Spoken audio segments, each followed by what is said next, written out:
Our Law and Justice segment tonight. California is on its way to becoming a sanctuary state.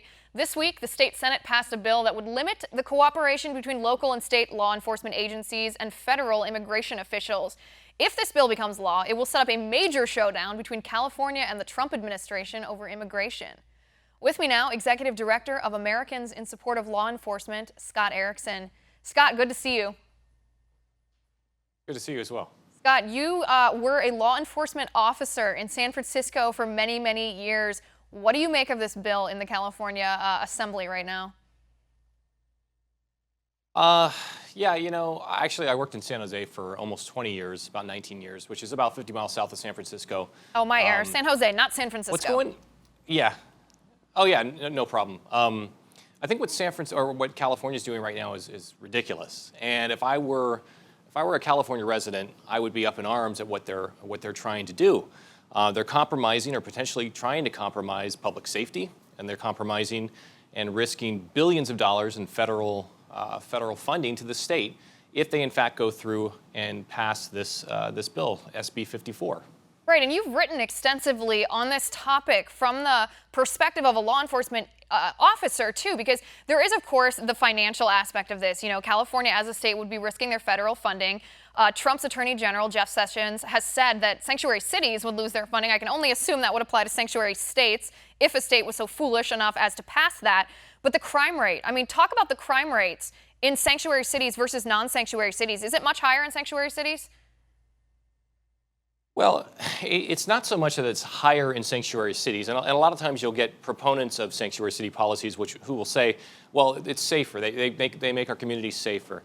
And they'll look at statistics in one city and compare it to another city and say, well, these had sanctuary city policies and there are fewer crimes, so therefore that means sanctuary city policies are making it safer. But there's no causal relationship, or there has not been a causal relationship determined between sanctuary city policies and lower crime rates.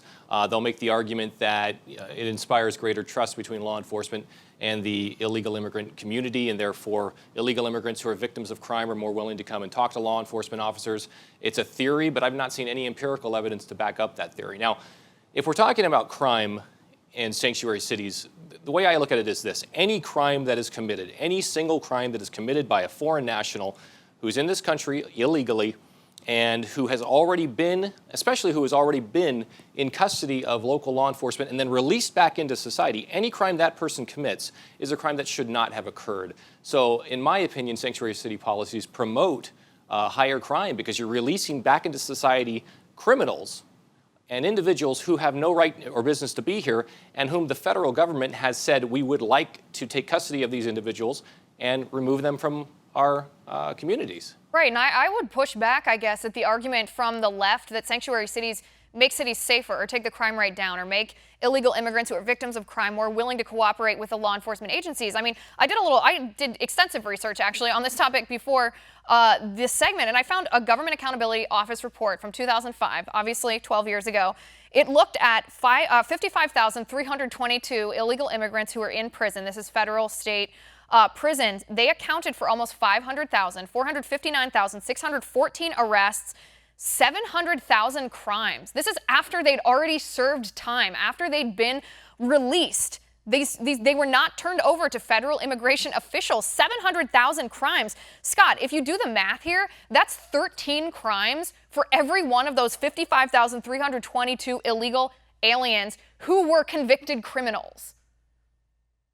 Yeah, and that when you put it in those stark numbers or use those numbers, it kind of slaps you in the face. I mean, it's insane that we're allowing or that some communities and now the state of California itself is trying to do everything in their power to shield criminals from deportation. And really, what are they doing? They're subordinating the interests of American citizens and including individuals who are in this country illegally but are law-abiding individuals. They're subordinating their interests to the interests of criminals and people who are engaging in criminal behavior.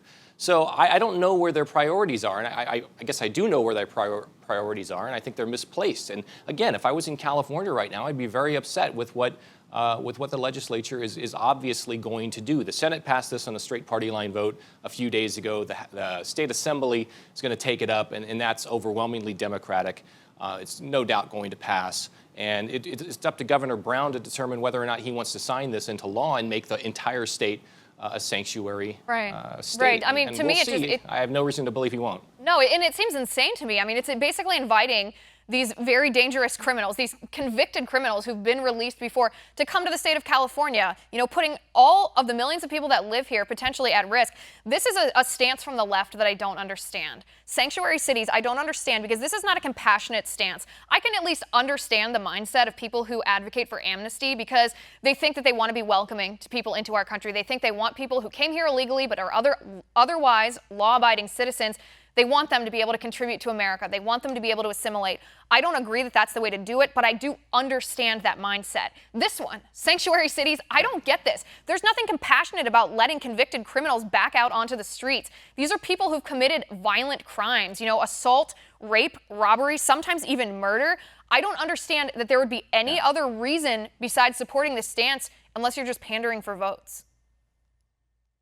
Well, I mean, I wouldn't put it past a politician to pander for votes, but you're right. You're absolutely right. And it's interesting. The first iteration of this bill, before a few amendments in the Senate and before its passage, actually restricted or prohibited almost basically any cooperation between state and local law enforcement and federal immigration authorities, even if somebody had committed a violent crime. There's a lot of pushback for that. And so they then had an amendment which will allow state or local law enforcement to contact federal immigration authorities if the individual is in custody for a certain list of different violent felonies.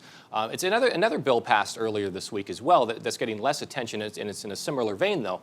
I think it was Senate Bill 6 in California, which is creating a multi-million-dollar fund of California taxpayer dollars to be used to provide legal assistance to foreign nationals who are facing deportation. So now, not only are they trying to stop any kind of cooperation between state and local law enforcement and federal immigration authorities, but now they're taking California taxpayer dollars and proactively trying to provide legal defense to illegal immigrants in this country who are facing deportation. It's so backward. It's California, so it shouldn't surprise us, but it is so backward, it's hard to believe. Right, my money. That's what they're doing with my money, my taxpayer dollars. Unbelievable. Scott, thanks for being here. It's always great to talk to you.